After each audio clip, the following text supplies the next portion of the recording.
Shalom Havarim, James Trim here. It's been a little while since we've gotten a video out, and I've actually had some material ready, but there's been difficulties with my wife's health. So please keep her in your prayers that have kept me somewhat occupied. Some other things that have kept me occupied are the recent discovery of an additional Hebrew manuscript of Matthew, which is of the same family as the Munster and Dutillé texts. And this manuscript, sometimes it agrees with Munster, sometimes it agrees with Dutillé, sometimes it agrees with our standard Greek text, sometimes it has an agreement with Shem Tov. Um, it's a very, very interesting new addition and a third witness to the manuscript family of Münster du Tillet, which means it's a third witness to uh, descendants of the original Hebrew text of Matthew. If you're not familiar with that information about significance of Dutillé and Münster, you can look back at our past videos that we've done on the Dutillé Hebrew versions of Matthew and the Münster Hebrew text of Matthew. What's really exciting about this manuscript, though, is that even though the Matthew portion is titled Torat HaMashiach, just like Münster's text is. The text isn't identical to Münster. It's not identical to Dutillé. Like I said, sometimes it agrees with each of them. But it is not only a witness to that type of text and to the original Hebrew of Matthew, but it's not just a manuscript of Matthew, it's a manuscript of Matthew, Mark, and Luke through chapter 17. So we have now a Münster Dutillé type text for Mark as well as Luke, the first 17 chapters of Luke. So the majority of the book of Luke. At the time of the making of this video, Israel was attacked yesterday from the Gaza Strip. Over 600 Jews were killed. Um, that's the number right now, and I suspect it'll go up over 1,000. But right now they're saying over 600, over 2,000 injured, and some of those critically, and over 150 kidnapped and taken into Gaza.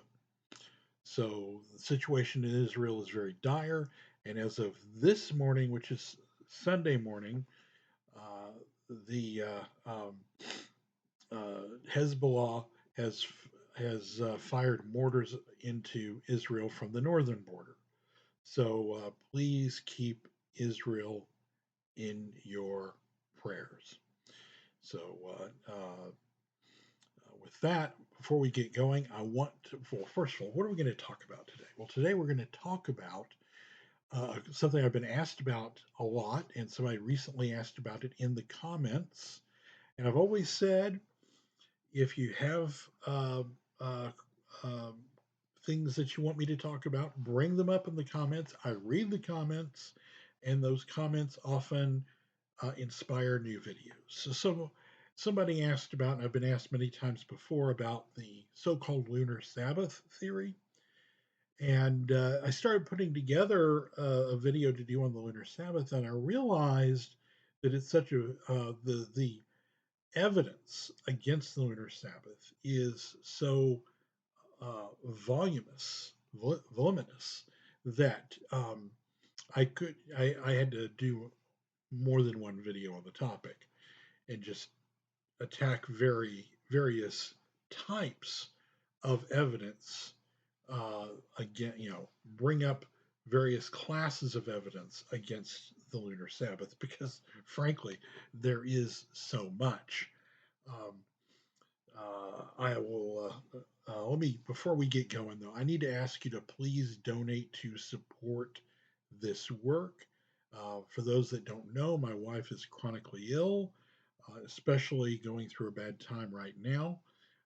She is suffers from chronic pain and she is disabled, and I am her caretaker. So please donate to both help us out and support these videos. And you can do that by sending donations by PayPal to donations at wnae.org, or you can click on the donate link in the video description. From the donate link in the video description, you can donate either by PayPal, by GoFundMe, or by Zelle. So, three different ways that you can donate. Also, please like this video. Please subscribe to the channel. Click that notification bell so you'll get notified when new videos come out.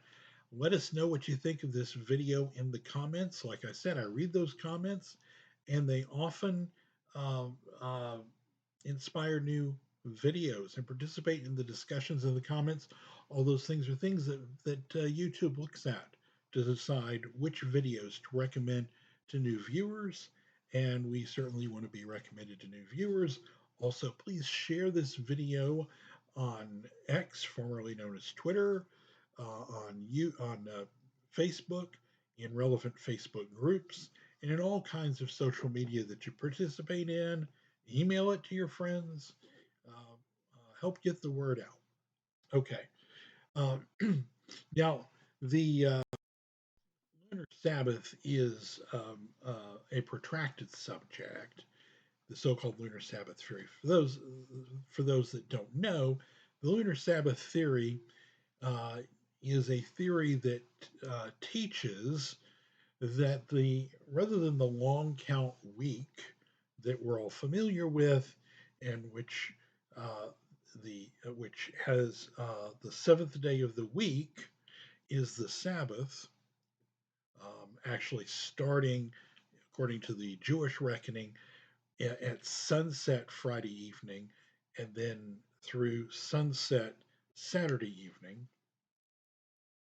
That instead of that system, that the true Sabbath system is based on the seventh day of the lunar month, and that each time a new lunar month begins, that system reboots. Now, that system is problematic for a number of reasons. Um, One of the reasons that that system is problematic is that the last week of the month may or may be less than 6 days.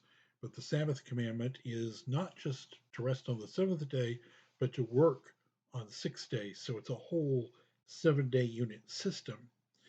And lunar months are not evenly divisible by 7 days. They're not always evenly divisible by 7 days. Also, the lunar Sabbath calendar is set up so that the annual Sabbaths always occur on days that would be the lunar Sabbath day. The and that's problematic too because, and we'll talk about this more in a future video, that means it's impossible to have back-to-back Sabbaths, but it can be demonstrated in the scriptures that back-to-back Sabbaths occurred, and it can be demonstrated as a history that back-to-back Sabbaths occurred. It's also very clear that Yeshua, in his debates with the Pharisees and Sadducees, did not disagree with them about what day was the Sabbath. It's very clear they were observing Sabbath on the same day, but then differing on what was permitted on the Sabbath. There are a number of instances where Yeshua is teaching on the Sabbath and he heals somebody on the Sabbath, and then that opens up a debate between him and Pharisees about what's permitted on the Sabbath. And of course, when challenged by certain Pharisees about whether what he did was permitted on the Sabbath or not, his reaction is not, oh, this isn't the Sabbath, you're keeping the wrong calendar. His reaction is always a discussion of what is permitted on Sabbath and why what he did was permitted on the Sabbath, which means he was keeping the Sabbath on the same day as the Pharisees of the time period. And that's especially significant because that raises the question, when did a departure occur between I mean, does this mean that if you accept the lunar Sabbath position, this would imply that Pharisees in the first century were keeping a lunar Sabbath? And we know that's not true. Um, so if there was a change, a wholesale change, then how did this change transpire? There were Jews literally all over the world, as far away as Japan, as far south as into Africa, as far north as into, say, Armenia and whatnot. And uh, it's impossible to believe that Jewish communities that were completely isolated and separated from each other got together with Christian communities around the world and somehow agreed to switch over from the so-called lunar Sabbath to a sequential Sabbath, and that there is absolutely no record of that communication happening. These are all some of the major obvious problems. We're going to address some of these in a future video, but today we're going to talk about Philo of Alexandria. And I've seen some of the Lunar Sabbath material falsely claim that Philo of Alexandria is proof of a lunar Sabbath, that he was teaching a lunar Sabbath. So, just like I told you, you can donate by clicking on the donate link in the video description. There is also a link to handouts in the video description. And so you can click on that PDF file and follow along in Philo of Alexandria uh, to, uh, uh, in case you don't have it. So,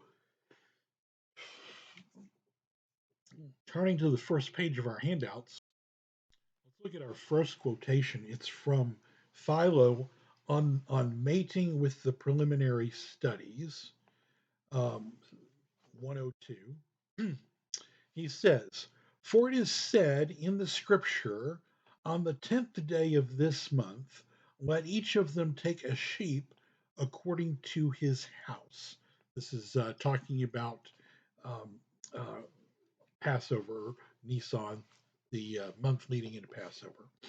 "On the 10th day of this month, let them take a sheep according to his house, in order that from the 10th there may be consecrated to the 10th, that is, to God, the sacrifices which have been preserved in the soul, which is illuminated in two portions out of the three, until it is entirely changed in every part and becomes a heavenly brilliance like a full moon at the height of its increase at the end of the second week."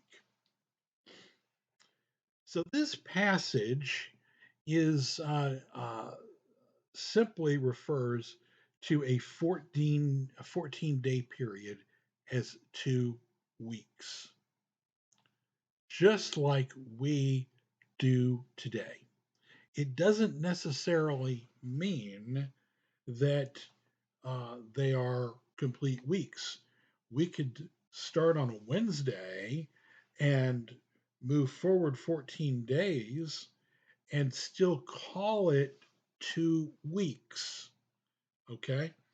And that's what Philo of Alexandria is doing here. So there's no reason to interpret this as the lunar Sabbatarians try to.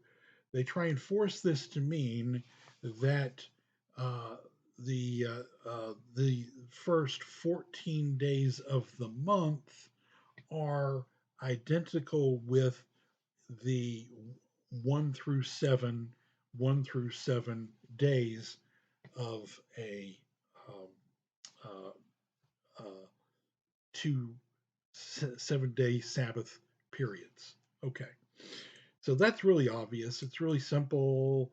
Uh, you really have to stretch it to try and imagine, and you have to be unwilling to see that it's obvious that there's really no there on that argument. So let's look at the next one that they use.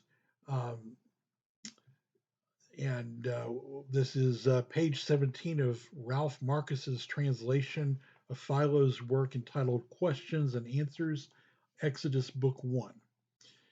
And reading from the handout we have, uh, reference to Exodus 12, 6a. Why does he command them to keep the sacrifice until the 14th day of the month, consisting of 2 Sabbaths? It has in its nature a special honor because in this time the moon is adorned. For when it has become full on the 14th day, it becomes full of light in the perception of the people, and again through another 14 days it recedes from its fullness of light, so its conjunction and it wanes as much as in comparison with the preceding Sabbath as the second waxes in comparison with the first.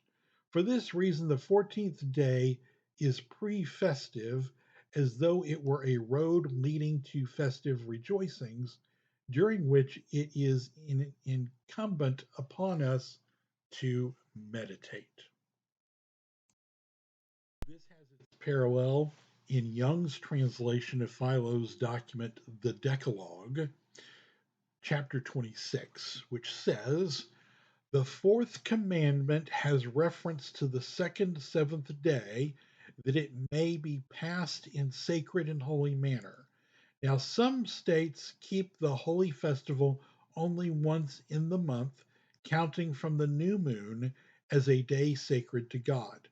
But the nation of the Jews keep every seventh day regularly after each interval of 6 days, and there is an account of events according to the history of the creation of the world, comprising a sufficient relation of the cause of this ordinance, for the sacred historian says that the world was created in 6 days, and that on the seventh day God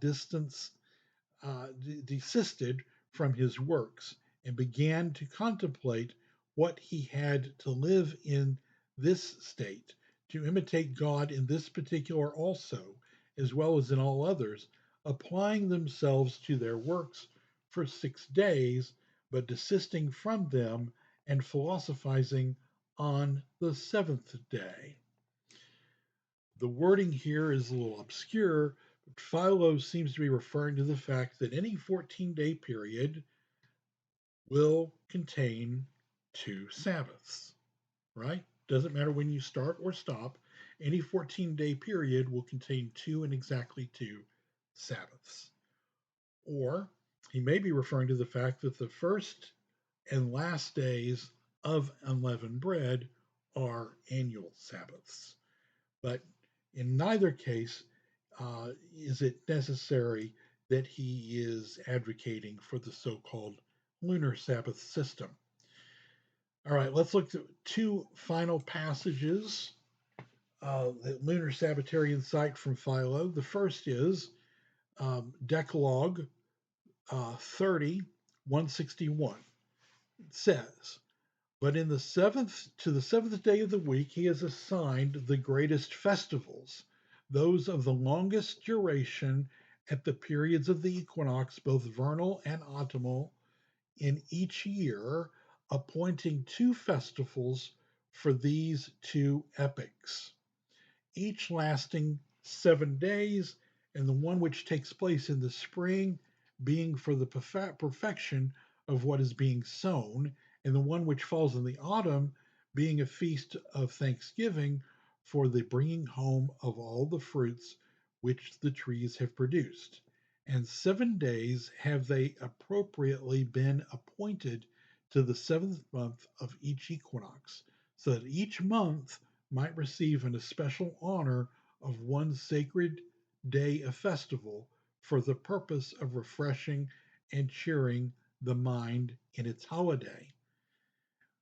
And the next refers back to this when the 10th festival, uh, this is Philo's writing the 10th festival, 210. He says, again, the beginning of this feast is appointed for the 15th day of the month on account of the reason which has already been mentioned respecting the spring season might receive special honor for one sacred day of festival.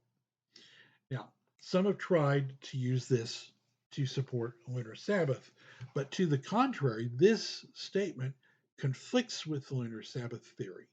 Philo here says that the two longest Torah feasts, unleavened bread and the Feast of Tabernacles, differ from all other feasts or festivals because they are 7 days long. They always include a weekly Sabbath.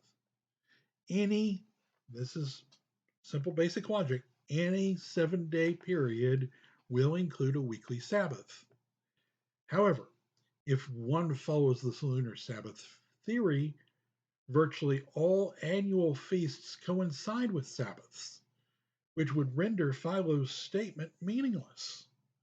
Philo makes the nature of the Sabbath clear when he writes this: Special Laws, section 56. And this nails it right here. But after this continued and uninterrupted festival, which thus lasts through all time, there is another celebrated, namely that of the sacred seventh day after each recurring interval of 6 days, which some have denominated the Virgin, looking at its exceeding sanctity and purity.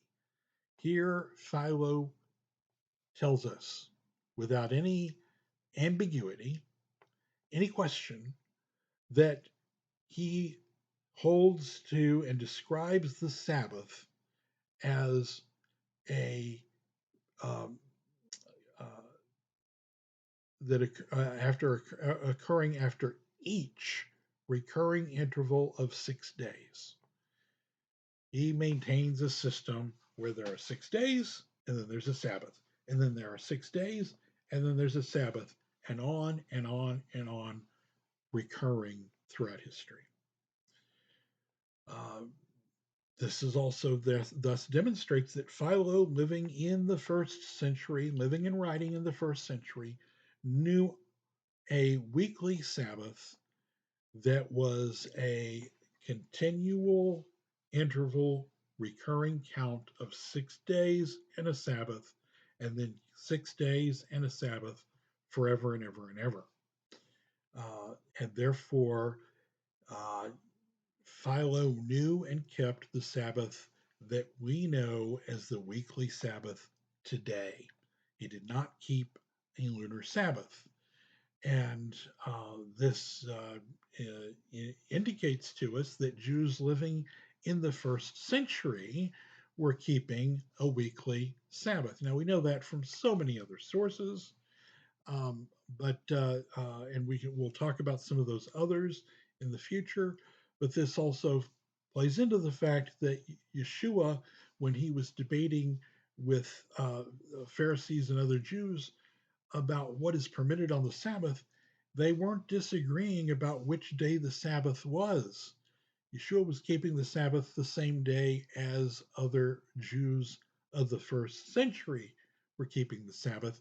And Philo tells us how that was done in the first century, in the Second Temple era, when he says, uh, but after but after this continued and uninterrupted festival, which thus lasts through all time, there's another celebrated, namely that of the sacred seventh day after each recurring interval of 6 days,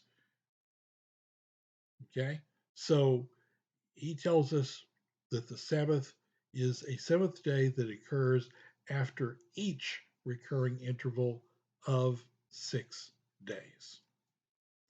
All right, so Philo of Alexandria proves the lunar Sabbath is false, the so called lunar Sabbath theory. And we'll discuss more evidence in future videos that the lunar Sabbath is a false teaching. Um, it's a fairly modern teaching, by the way, that really has its origins in the 20th century. And that's one of the things that we'll be discussing. I remember when it happened in the movement, and we're to talk about who who invented it, and in a future video. All right. So before we close, I just want to ask everybody to please donate to support these videos. You can do that by clicking on the donate link in the video description, or by sending donations by PayPal to donations@wnae.org. Please like our video. Please subscribe to the channel. Click the notification bell. Let us know what you think of our video in the comments, and participate in the discussions of the comments. Share this video on social media. Until next time, everybody, shalom.